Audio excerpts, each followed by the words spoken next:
Bien, y ya estamos de regreso con más de D-News. Esta es la señal para toda Latinoamérica. Qué gusto que siga con nosotros porque tenemos mucha información para compartir. De hecho, el siguiente título nos lleva al país vecino. Hablamos de Chile y la catástrofe que ha estado ocurriendo desde el pasado viernes, la cantidad de víctimas fatales y todo, eso sí, el trabajo titánico que se ha estado haciendo para poder combatir estos incendios forestales. Si a usted le parece, vamos a establecer contacto con nuestra compañera Lucía López desde el lugar, quien se comunica. Tiene en este momento una persona importantísima para conversar. Es el secretario regional metropolitano de allí de Salud.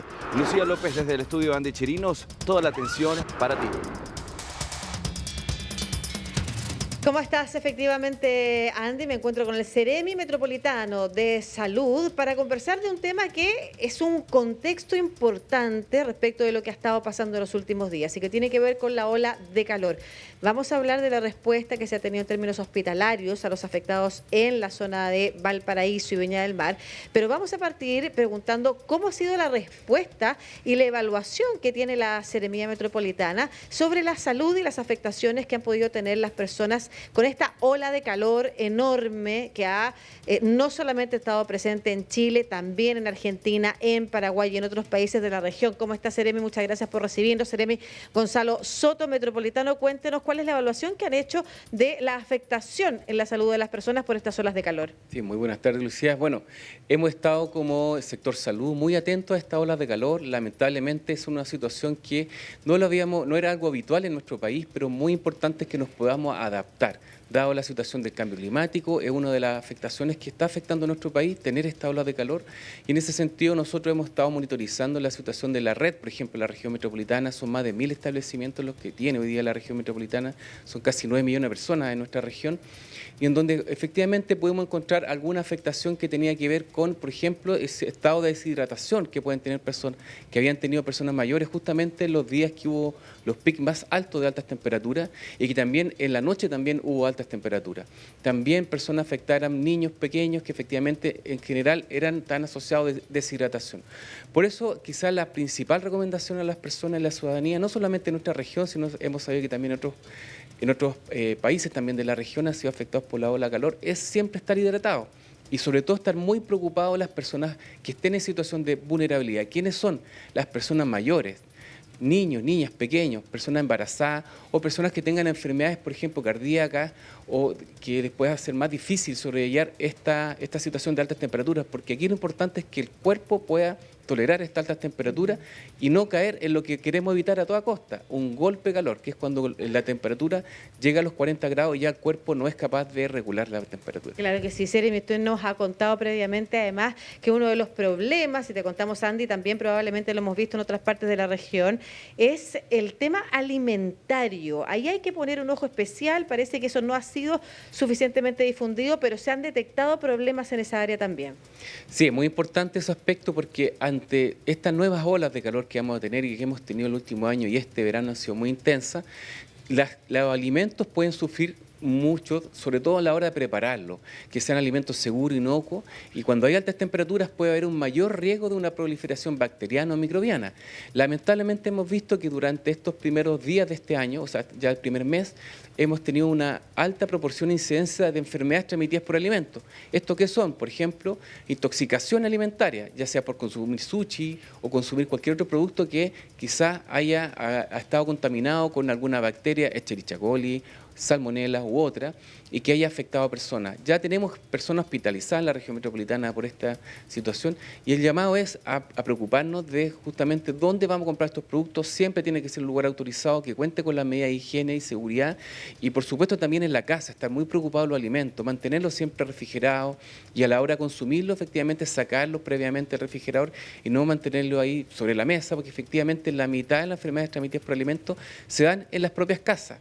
Por eso es muy importante estar atento a eso. Claro, y cuando pierden además la cadena de frío, es más relevante entonces quizás consumir alimentos cocidos en esta época y no por mucho que estén de moda algunos alimentos crudos, tratar de evitarlos. Usted ha hablado, ha visto, ha habido un alza por personas con deshidratación, ha habido un alza con personas con trastornos alimentarios, además que trastornos alimentarios, algún problema de infección alimentaria. Todo eso también ocupa la red hospitalaria y en estos momentos en Valparaíso tenemos un un problema grave, ¿no es cierto? Que no solamente, Andy, se relaciona con las personas que han sufrido graves quemaduras, sino que también otro tipo de afectaciones producto de los incendios, en los ojos, por ejemplo, en la respiración, lo que ha colapsado, ha requerido de mayor personal en la zona, médico, pero también ha colapsado algunos recintos o sencillamente recintos que no tienen la capacidad para recibir algún tipo de intervención que es necesaria.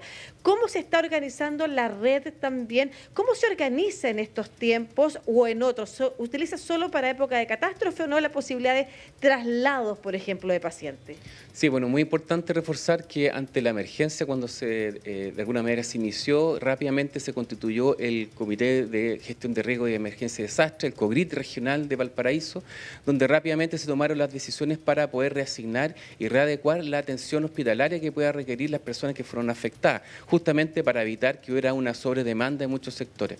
Eso se logró, sobre todo después también cuando desde el COGRID se activó el COGRID nacional, donde ahí con la ministra de Salud también se coordinó justamente poder apoyar algunas acciones que en Valparaíso era importante poder dar respuesta. Por ejemplo, algunas personas que se trasladaron justamente por el SAMU metropolitano al Hospital de la Asistencia Pública de la región metropolitana, la Exposta Central, donde efectivamente se pudo dar respuesta oportuna a la necesidad de salud de las personas. Y es muy importante que ante esta emergencia en nuestro país, lamentablemente vivimos distintos tipos de emergencia, terremotos, aluviones, en este caso ahora incendios, y en donde estamos preparados justamente para poder tener una coordinación no solamente regional, y en este caso se activó también la nacional, para que desde otros servicios de salud efectivamente se pueda dar una respuesta oportuna para poder dar la tranquilidad a las personas que van a tener su atención como corresponde. Claro que sí, muchas gracias, Seremi de Salud Metropolitano Gonzalo Soto, por esta conversación. Entonces, primero, saber que hubo problemas de salud en personas producto de las olas de calor, se registraron situaciones de deshidratación. Segundo, se están produciendo problemas de intoxicación alimentaria por corte de cadena de fríos u otros. Ojo con los alimentos que se consuman, estimado Andy, en toda la región, además, donde estamos siendo efectivamente afectados por esta gran ola de calor. Y lo otro es dejarle la tranquilidad a las personas también de que la red asistencial está funcionando, y si hay hospitales que están colapsando, que no tienen capacidad o que no tienen la forma de atender un caso específico, bueno, actúe inmediatamente en la red, entonces son trasladados a la región metropolitana, Andy. Lucía López, estábamos prestando suma atención a la conversación que estabas teniendo allí con el secretario regional metropolitano y quería hacer énfasis en un punto que resaltabas y tenía que ver con las enfermedades respiratorias. Han visto en este caso el aumento notorio de las personas que ya previamente a estos lamentables incendios forestales sufrían de enfermedades respiratorias crónicas. En este caso están prestando suma atención a estos casos más específicos. ¿Cómo ha sido la situación en esa área? Claro, efectivamente, cuando hablamos de enfermedades respiratorias, esta no es la época en la que se da prioritariamente ese tipo de situaciones. Lo que sí sucede es que con los incendios forestales el aire se contamina de tal manera que termina afectando a niños, a personas mayores, a personas embarazadas, pero también a toda la población. Entonces, quizás le podemos preguntar al Seremi alguna recomendación también para evitar, por ejemplo, exponerse a esas situaciones, o qué hacer en una condición en la que, por ejemplo, porque sabemos además que el humo se expande por muchos kilómetros y zonas donde los incendios están lejos, incluso son afectadas por esa contaminación. ¿Qué se puede hacer? ¿Cómo se está preparando además el sistema para aquello? Sí, es muy importante proteger nuestras vías respiratorias. Por ejemplo, si estamos ante presencia de humo, es muy importante que podamos proteger nuestras vías respiratorias evitando el contacto con el humo. Por ejemplo, si podemos resguardarnos en un lugar cerrado, cerrar puertas y ventanas, poner paños húmedos para que no acceda el humo hacia el interior. Por supuesto, siempre hay que hacer caso de alguna manera de la indicación de la autoridad. Si es que hay que evacuar, hay que hacerlo inmediatamente. Pero es importante protegernos del humo. También si es que efectivamente estamos en un sector donde vemos presencia de humo, que pueden ser sectores más alejados del lugar donde se generó, por ejemplo, un incendio, es fundamental que podamos proteger nuestra vía respiratoria y, si es necesario, ocupar alguna mascarilla. Lamentablemente, a veces la polución que se genera por un incendio es alta, también puede haber material particulado, ceniza, suspensión en el aire, y por eso es fundamental protegernos, y en ese sentido puede ser un paño, o lo ideal puede ser una mascarilla. Es muy importante que podamos protegernos nuestra vía respiratoria, sobre todo en este caso que son incendios, y lamentablemente no solamente afectaron este aspecto de la vía respiratoria. Claro, y además considerando que venimos de una pandemia que nos enseñó a usar la mascarilla, y que ha significado que también que tengamos algunos de esos elementos en nuestras casas, aprovechar de usarlos en estas situaciones, sobre todo si nos encontramos cerca o en kilómetros alrededor de los lugares donde el aire está más contaminado producto de los incendios, Andy. Sí, Lucía, quería justamente justamente allí quedarme con esto y mencionando lo que aprendimos de manera fácil o a los golpes, si me permites la calificación con el COVID, este coronavirus 19, fue utilizar los barbijos o estos tapabocas en su momento en aras de no conocer qué era lo que sucedía. Cualquier tipo de tela utilizábamos para protegernos del COVID en ese momento. Cuando el aire se hace tan difícil de respirar, no es el más beneficioso para nuestro cuerpo. Hay una recomendación por parte del secretario en este momento de qué tipo de mascarilla se debería utilizar, especialmente haciendo énfasis, y con esto me refería a las personas, por ejemplo, que sufren de asma, estén o no estén en alguna temporada de enfermedades. Le vamos a preguntar al Ceremi recomendaciones sobre los tipos de mascarillas. Sabemos que hay mascarillas de alto nivel y que son más caras, están en las farmacias, ¿no es cierto? Usted quizás nos puede recomendar hasta incluso aquello que se pueda construir en la propia casa, un paño húmedo. Díganos usted qué cosas sirven y qué cosas son mejor evitar, que las personas quizás instintivamente pudieran decir esto lo podemos utilizar, pero no necesariamente causa el efecto. Sí, es muy importante. Sirve desde un simple paño húmedo, que si no tenemos, por ejemplo, a mano, por ejemplo, una mascarilla, se puede hacer con algún material de alguna ropa que podamos vestir. Es importante que nos podamos proteger rápidamente nuestra vía respiratoria y, por supuesto, si tenemos acceso a las mascarillas, es muy importante que toda mascarilla va a ser de alguna manera, nos va a proteger la vía respiratoria. Por ejemplo, la mascarilla de 3 pliegues, una mascarilla que puede ayudarnos también. Por supuesto, si hay posibilidad de tener otro tipo de mascarilla, por ejemplo, las KN95, por supuesto, lo ideal es ocuparla también. Pero aquí es muy importante saber que tenemos que ocupar cualquier material que nos pueda proteger la vía respiratoria, desde un paño hasta una mascarilla, incluso de alta gama, quizás podríamos hablar, la KN95, u otras incluso mayores, de mayor protección. Pero lo importante es que podamos ocupar cualquier medio para proteger nuestra vía respiratoria. Claro, y cualquier persona que pudiera, por ejemplo, encontrarse con alguien que está viviendo una crisis respiratoria, un niño, por ejemplo, que tenga principio de asma o algo por el estilo, ¿qué es lo que tiene que hacer? Bueno, muy importante, nosotros por ejemplo en nuestro país tenemos teléfono de emergencia, el 800-600-777, que es el de Salud Responde, y por supuesto también estar atento a cuáles son las personas que puedan tener, por ejemplo, enfermedades respiratorias, asma o EPOC, enfermedades obstructiva pulmonar de la persona mayor. Es importante que podamos tener un especial cuidado con esas personas. O sea, si hay personas a las que hay que proteger y preocuparse, que no tengan contacto con el humo, son justamente esas. Personas mayores que tengan EPOC o niños y niñas que tengan asma, cualquier persona que tenga alguna enfermedad respiratoria base, es fundamental que nos podamos preocupar, que no se expongan al humo. Ahora, si bien eso fue inevitable, por supuesto acudir a un centro asistencial.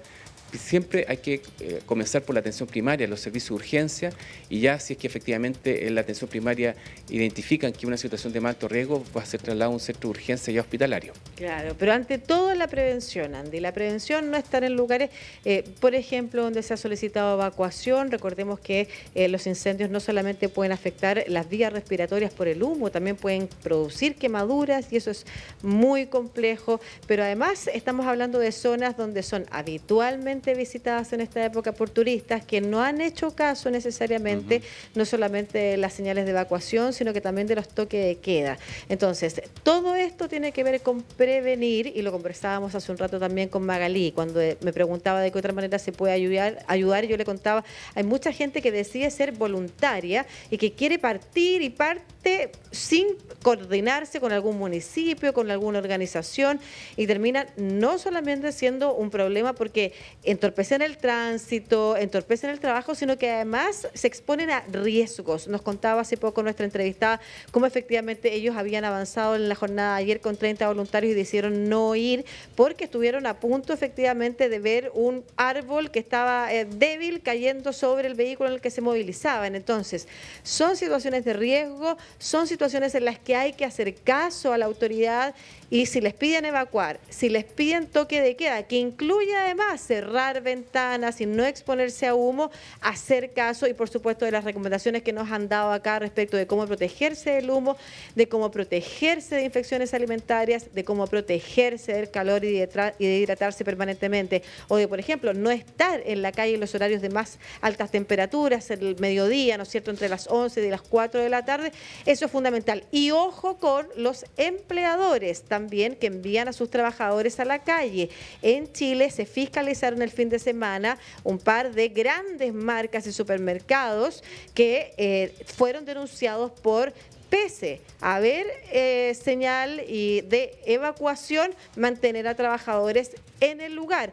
También han sido fiscalizados y sancionados lugares de trabajo en el que al interior, no en el exterior, al interior están expuestos trabajadores a altas temperaturas fuera de lo que la ley permite. Entonces, hay que ser conscientes, pero además la ley, si uno sigue la ley y obedece lo que las autoridades están indicando, probablemente vamos a evitar muchos problemas en las personas. Lucía López, te agradecemos cada detalle, cada palabra, sin duda alguna, que sea válida en este momento para toda Latinoamérica, especialmente para lo que sucede allí en Chile, que esta sea la tribuna perfecta para llamar a la sensibilización a todos aquellos turistas y todas las personas que más bien de manera instintiva y no racional han estado actuando y no haciendo caso o haciendo caso omiso a lo que las autoridades dicen. Te agradecemos y en cualquier momento establecemos un contacto si te parece.